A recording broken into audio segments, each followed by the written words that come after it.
The sun was setting over the city skyline as Police Chief Thomas walked out of the headquarters, his shoulders heavy from another long day at work. The golden rays painted the buildings in warm hues, a beautiful contrast to the weight of responsibilities he carried. As the first black police chief in the city's history, every decision he made seemed to carry extra significance. He loosened his tie and shrugged off his formal jacket before getting into his personal car, a well-maintained black SUV he bought to celebrate his promotion 3 years ago. The leather seats still had that subtle new car smell, mixed with the lingering scent of the coffee he'd spilled last week rushing to an emergency meeting. The day had been particularly challenging. A community meeting about police reform had run longer than expected, followed by budget discussions that seemed to go in circles. But that's what he'd signed up for when he accepted this position. After 25 years on the force, he knew change didn't happen overnight. As he drove down the familiar streets of his city, his mind wandered to the progress they'd made. The community outreach programs were showing promising results. Complaints against officers had decreased by 30% since he'd implemented new training protocols. Yet there was still so much work to be done. He smiled, remembering the young kid who'd approached him after today's meeting. "Sir," the boy had said, eyes bright with hope, "my mom says you're making our neighborhood safer." Moments like these reminded him why he'd joined the force in the first place. The radio played softly in the background, some old soul music that reminded him of Sunday afternoons at his grandmother's house. She'd always told him he could make a difference in the world, but he had to be twice as good, twice as patient, twice as understanding. Her words had guided him through every step of his career. Traffic was lighter than usual for a Thursday evening. He took the scenic route home, past the local park where community events were held every weekend. The basketball courts were still busy with teenagers playing pickup games, their laughter carrying through his slightly opened window. This was his city, not just to police, but to protect and serve in the truest sense of those words. His phone buzzed with a text from his wife. Dinner would be ready in 30 minutes. He smiled, thinking of the home-cooked meal waiting for him. After a day of meetings and decisions that could affect thousands of lives, sometimes it was the simple things that kept him grounded. The streetlights were starting to come on, creating pools of light on the darkening streets. He adjusted his rearview mirror, a habit from his patrol days that he'd never quite shaken. That's when he noticed the police cruiser that had pulled up behind him, lights suddenly flashing. He checked his speed. He'd been going exactly the limit. His registration was up to date, and he knew every light on his car was working. He'd just had it serviced last week. With decades of law enforcement experience, he knew exactly what this moment could mean. His grandmother's words echoed in his mind again: patience, understanding, and dignity, no matter what. Taking a deep breath, he carefully signaled and pulled over to the right, following the procedure he taught countless times in the academy. As he waited for the officer to approach, he couldn't help but think how this routine traffic stop was about to become anything but routine. His hands rested visibly on the steering wheel at 10 and 2, just as he instructed countless civilians to do during community workshops. The irony wasn't lost on him. Through his side mirror, he could see the officer approaching, hand positioned near their holster, a stance he recognized all too well from his own early days on the force. Little did either of them know, this seemingly ordinary traffic stop was about to become a moment that would change not just their lives, but the entire department's approach to community policing. The real question was, how would he handle what came next? Officer Anderson was halfway through his shift when he spotted the black SUV. 3 years on the force had taught him to trust his instincts, but those same instincts had sometimes led him down the wrong path. The vehicle looked expensive, maybe too expensive for this neighborhood, he thought, immediately catching himself in that assumption. This kind of thinking was exactly what they warned about in training. Still, something made him run the plates. The system came back clean, but he noticed what looked like a broken taillight. Or did it just seem dimmer than the other one? He'd already flipped on his lights before fully processing his decision. The SUV pulled over smoothly, perfectly executing the proper procedure, almost like the driver had done this 1,000 times before. Anderson took a deep breath, remembering his training. Every traffic stop could be routine or could turn dangerous in seconds. His hand instinctively hovered near his weapon as he approached, a habit his sergeant had drilled into him since his first day on patrol. The evening shadows were growing longer, making it harder to see clearly into the vehicle's tinted windows. His flashlight beam swept across the SUV's interior, revealing a well-dressed black man at the wheel. The driver's hands were placed perfectly at 10 and 2 on the steering wheel, almost too perfectly. Anderson's training kicked in, but so did something else. That nagging voice of prejudgment he'd been taught to question. License and registration, he said, his voice carrying more edge than he intended. Something about this stop felt off, but he couldn't put his finger on what. The driver's calm demeanor only heightened his suspicion. Most people showed at least some nervousness during traffic stops, but this man seemed almost professional. "Good evening, officer," the driver replied, his voice steady and measured. "I'd be happy to provide those documents. I'm going to reach for my wallet now." The deliberate way he narrated his movements made Anderson even more uneasy. Was this man trying to control the situation? The tension in Anderson's shoulders increased. This wasn't going how he expected. The driver was too calm, too collected. In his 3 years on the force, he'd learned that unusual behavior could signal danger.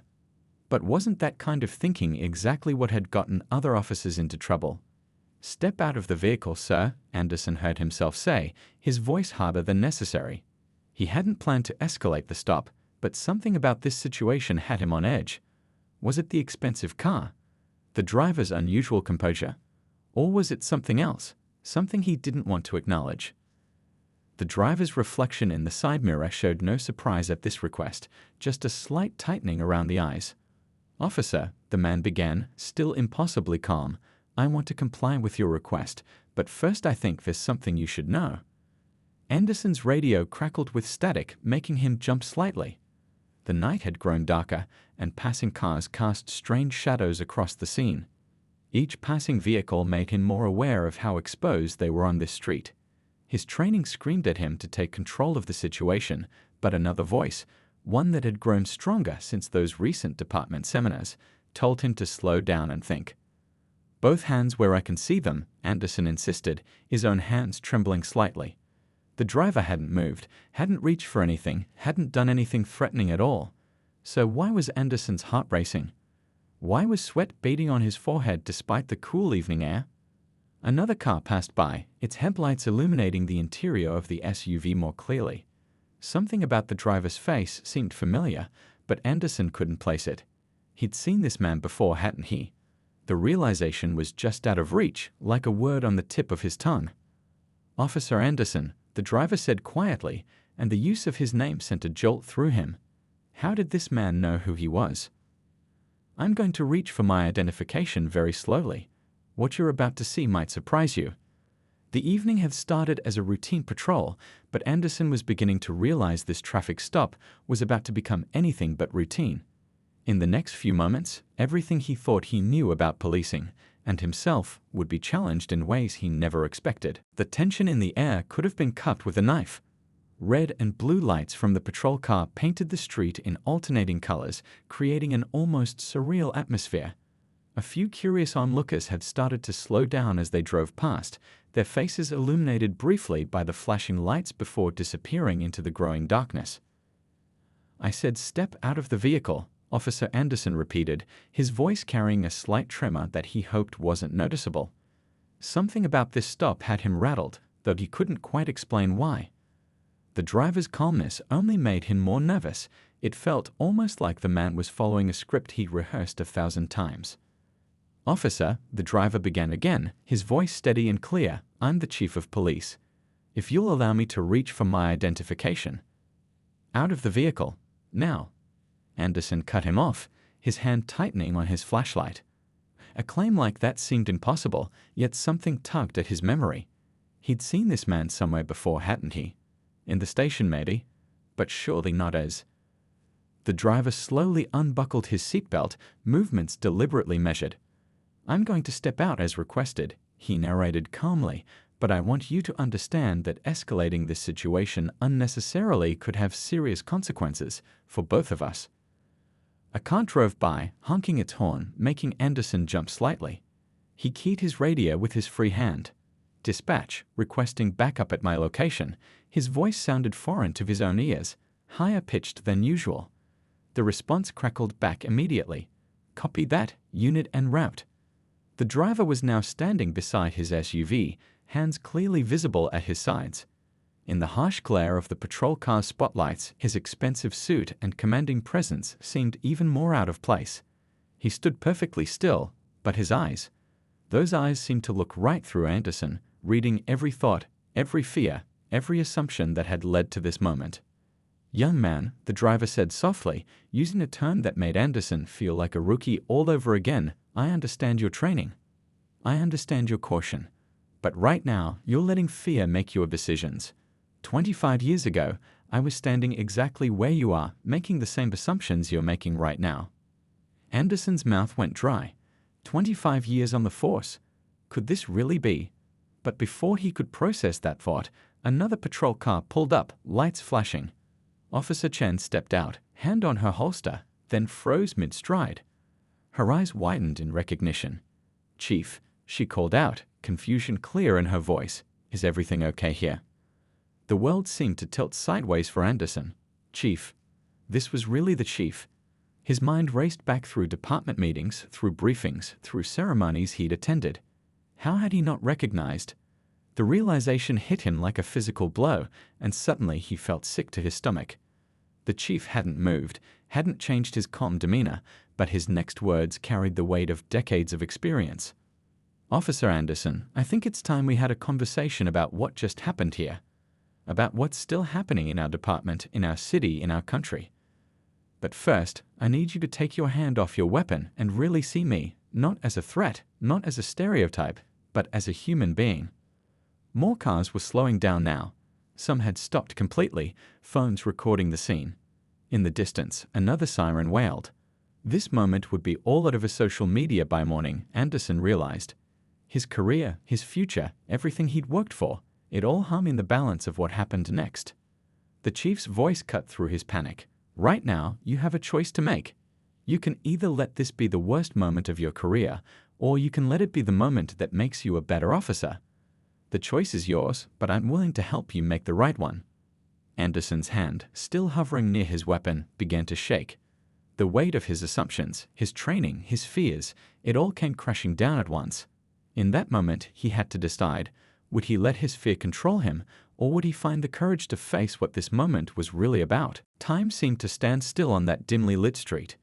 The flashing lights from 3 patrol cars now illuminated the scene like an impromptu stage, with more curious onlookers gathering at a safe distance. Officer Anderson felt sweat trickle down his back, despite the cool evening air, his mind racing to process what was happening. "I'm going to reach into my jacket now," the chief said quietly, his voice carrying the weight of experience. "Inside my left breast pocket is my department ID. Would you like to see it, Officer Anderson?" Anderson's throat felt dry as sandpaper. His fellow officers watched from their positions, their presence both reassuring and somehow accusatory. Officer Chen's earlier recognition of the chief played over and over in his mind. How had he not seen it? How had he let this situation spiral so far out of control? With precise, deliberate movements, the chief reached into his jacket. Anderson's training screamed at him to maintain control, to give orders, to dominate the situation. But something stronger, something that felt like truth, told him to wait, to watch, to learn. The leather wallet opened with a soft creak, and there it was. The gold badge caught the strobing lights, but it was the photo ID that grabbed Anderson's attention. The same commanding presence, the same steady gaze that was fixed on him now. Chief of Police. The same man he'd seen leading department meetings, the same man whose reforms had been making headlines, the same man he'd just ordered out of his car like a common suspect. I'm sorry, sir," Anderson stammered, his hand finally dropping completely away from his weapon. "I didn't recognize. I should have." "Take a breath, officer," the chief interrupted gently. "This moment isn't about an apology. It's about understanding. Look around you, what do you see?" Anderson followed the chief's gaze. He saw the gathering crowd with their phone cameras. He saw his fellow officers, their faces a mix of concern and embarrassment. He saw the chief's luxury SUV, now surrounded by patrol cars like some kind of twisted honor guard. But most importantly, he saw what he hadn't allowed himself to see before, a respected law enforcement veteran who happened to be black, who had probably faced this exact situation countless times before taking the department's highest position. "Sir, I can explain," Anderson began, but the words felt hollow even as they left his mouth. What could he possibly say to justify his actions? "You know what I see," the chief continued, tucking his ID away. "I see a teaching moment. I see an opportunity. I see a young officer who's going to remember this night for the rest of his career, and that could be a good thing, depending on what happens next." A gentle breeze rustled through nearby trees, carrying with it the distant sound of city life continuing as normal just blocks away. Here, though, time still seemed suspended, waiting for what would happen next. "The taillight isn't actually broken, is it?" the chief asked, though it wasn't really a question. Anderson's face flushed hot with shame. "No, sir. I mean, it looked dimmer than the other one, but that's not why you really pulled me over, is it?" The chief's words weren't accusatory. If anything, they were filled with understanding. "Let's be honest with each other. That's where change begins."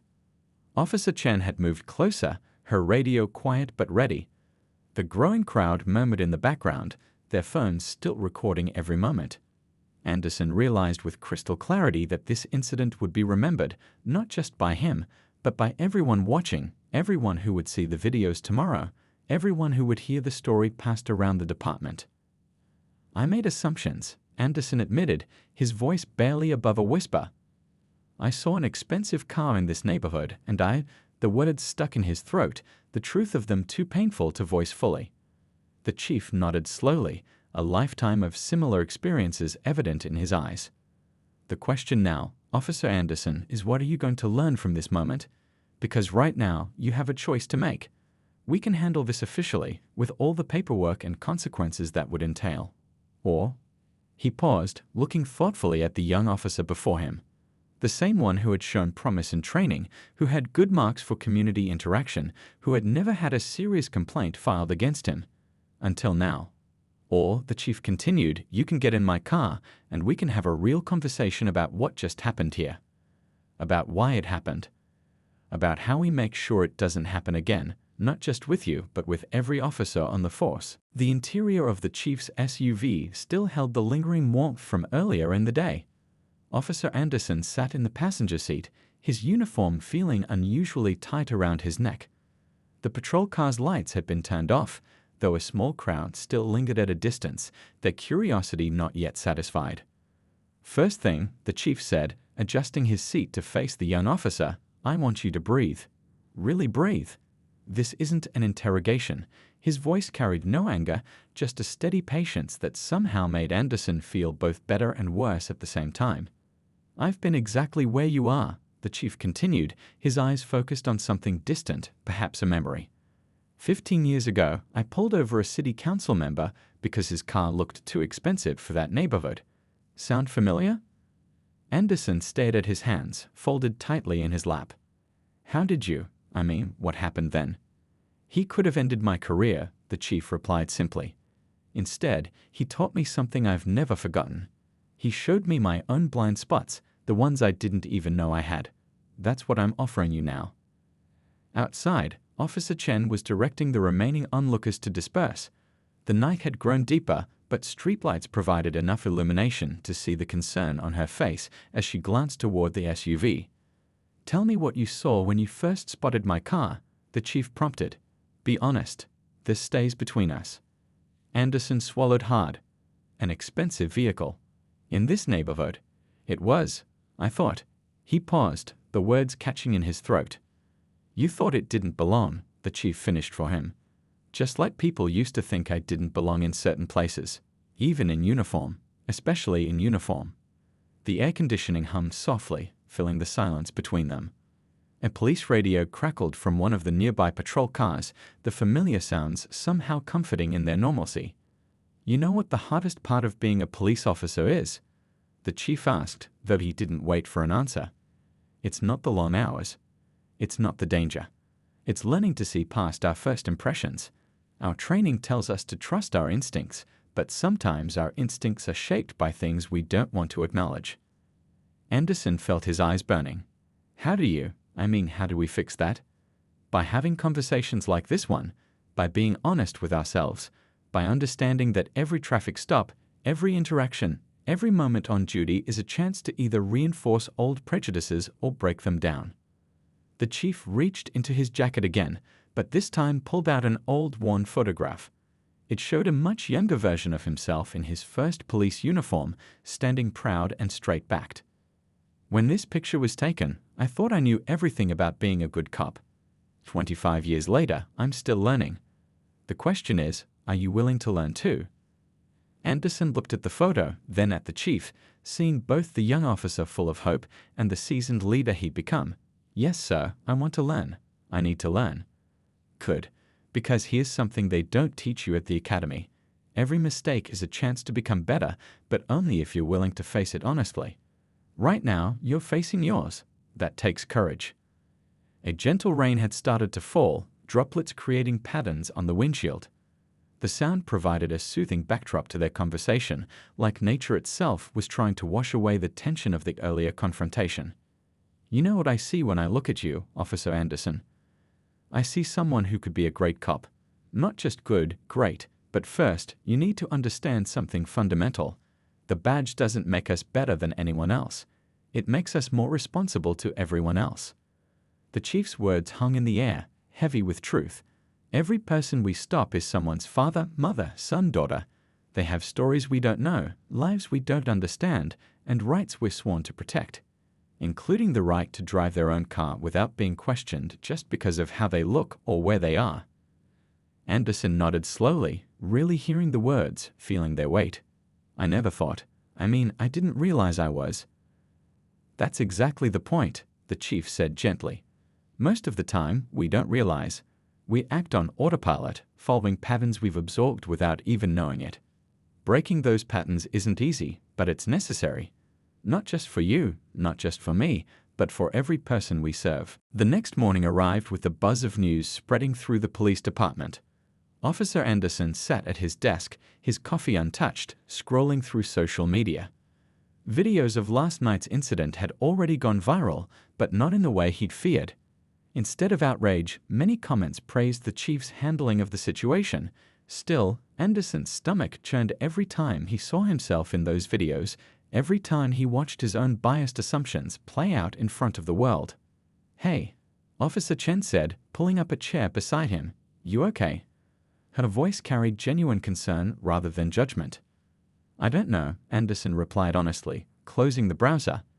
I keep thinking about everything the chief said last night. About patterns and assumptions. About responsibility. He paused, searching for the right words. I've never felt more ashamed or more motivated to change. The morning briefing room was unusually quiet when the chief walked in. Everyone had heard about or seen the videos by now. Instead of starting with the usual updates, the chief gestured for Anderson to come forward. Officer Anderson and I had a meaningful conversation last night, the chief began, his voice carrying to every corner of the room. A conversation that I think we all need to be part of. Because what happened wasn't just about him or me, it's about all of us. Anderson stood beside the chief, his heart pounding but his voice steady as he began to share his experience. He talked about his assumptions, his fears, his moment of recognition. With each word, he felt a weight lifting, not disappearing, but transforming into something else. Purpose. I thought I was following my training, Anderson told his fellow officers. But I was following something else. Biases I didn't even know I had. The chief could have reported me, could have ended my career. Instead, he showed me what real leadership looks like. The chief nodded encouragingly. This is how change happens, not through shame, but through understanding. Not through punishment, but through growth. Later that day, Anderson found himself in the community center where the chief had started his career. The walls were covered with photos showing decades of community policing efforts. Children playing basketball with officers, community meetings, graduation ceremonies from youth programs. I used to be angry, the chief said, joining him at the photo wall. Every time I got pulled over for driving while black, every time someone questioned my right to be somewhere. But anger doesn't create change, understanding does. Anderson pointed to one of the older photos. "Is that you, sir? In the basketball game?" The chief smiled. "First year on the force. I thought I could bridge the gap between police and community just by showing up. Took me years to realize it's not about showing up, it's about showing understanding. About seeing people as people, not as statistics or stereotypes." Throughout the day, Anderson accompanied the chief to community meetings. He watched how the chief interacted with everyone, from kids playing in the park to business owners to elderly residents. Each interaction taught him something new about what it meant to truly serve and protect. "You know what's interesting?" the chief said as they walked back to their vehicles. "Last night, when you pulled me over, you were looking for a problem. Today, you're looking for understanding. See the difference?" Anderson nodded, remembering his mindset from the previous night. "I was operating on autopilot, wasn't I? Following patterns without questioning them." "Exactly. And that's what needs to change, not just with you, but with every officer on the force. We need to move from reaction to reflection, from assumption to understanding." Back at the station, Anderson sat down to write his report of the traffic stop. But instead of the usual dry facts, he found himself writing about transformation. About how one moment of confrontation had become an opportunity for change. "Officer Anderson," it was the chief again, standing in the doorway. "I've been thinking, how would you feel about helping me develop a new training program? Something that turns last night's experience into a learning opportunity for the whole department." Anderson looked up from his computer, feeling a surge of purpose. "You really want my help with that, sir? After what happened?" "No," the chief replied with a slight smile. "Not after what happened. Because of what happened. Because you've seen both sides now, the problem and the possibility for change." As the day drew to a close, Anderson stood in the parking lot, looking at his patrol car. Tomorrow, he'd be back on duty, making traffic stops, responding to calls. But something fundamental had shifted inside him. A young boy rode past on his bicycle, waving at Anderson's uniform. Without hesitation, Anderson waved back, seen not a statistic or a stereotype, but a child, someone's son, someone's future. And in that simple moment, he understood what the chief had been trying to teach him all along. 3 months had passed since that fateful traffic stop, but its impact continued to ripple through the department and the community. The morning sun streamed through the windows of the police training center as Officer Anderson stood before a room full of fellow officers, both veterans and rookies alike. "Before we begin today's session," he started, his voice carrying confidence that hadn't been there 3 months ago, "I want you to think about the last traffic stop you made. What did you see first? The violation or your assumptions about the driver?" The training room buzzed with quiet conversations. On the screen behind him, dashboard camera footage played silently, his own traffic stop of the chief that night. It was part of the new training program they'd developed together, turning a potential crisis into a catalyst for change. "You all know this story," Anderson continued, gesturing to the screen. "Most of you were there or saw the videos, but what you might not know is what happened afterward." He clicked to the next slide, showing statistics from the past 3 months. Traffic stops were down, but successful interventions were up. Civilian complaints had dropped by 40%. Community engagement had risen dramatically. "These numbers tell a story." The chief's voice came from the back of the room as he walked in, but not the whole story. "Officer Anderson, tell them about yesterday's incident." Anderson smiled, remembering. "Yesterday, I pulled over a car for running a stop sign. But instead of approaching with assumptions, I approached with awareness. The driver was rushing his pregnant wife to the hospital. Instead of writing a ticket, I gave them an escort. That wouldn't have happened 3 months ago." The chief joined him at the front of the room. "Change isn't just about policies and procedures. It's about perspective. Every one of us has biases. The trick is recognizing them before they recognize us." Later that afternoon, Anderson walked his beat in the same neighborhood where he pulled the chief over. Kids playing basketball waved to him now. Store owners greeted him by name. He'd become part of the community, not just its overseer. A local news crew was setting up equipment near the community center. The chief's new training program had caught national attention, and departments across the country were asking to implement it. What had started as one misguided traffic stop was transforming into a movement. "Officer Anderson," called a familiar voice. It was Mrs. Thompson from the corner store, waving him over. "Did you see the article about you and the chief in the morning paper?" He had seen it. "Building bridges. How one traffic stop changed a department" was the headline. The story had gone viral again, but this time for what came after that night. Inside the community center, a new batch of recruits was going through the reformed training program. The chief stood at the podium, with Anderson by his side. "Look around this room," the chief addressed the recruits. "What do you see?" "I'll tell you what I see. I see the future of law enforcement. I see officers who will judge situations, not people.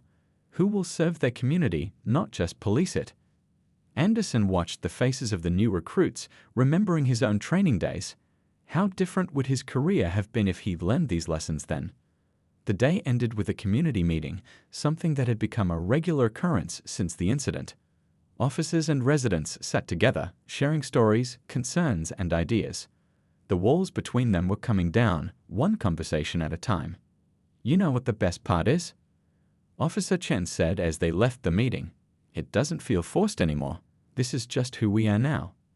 That evening, Anderson parked his patrol car in the same spot where the chief had pulled over 3 months ago. The street looked different now, or maybe he was the one who saw it differently.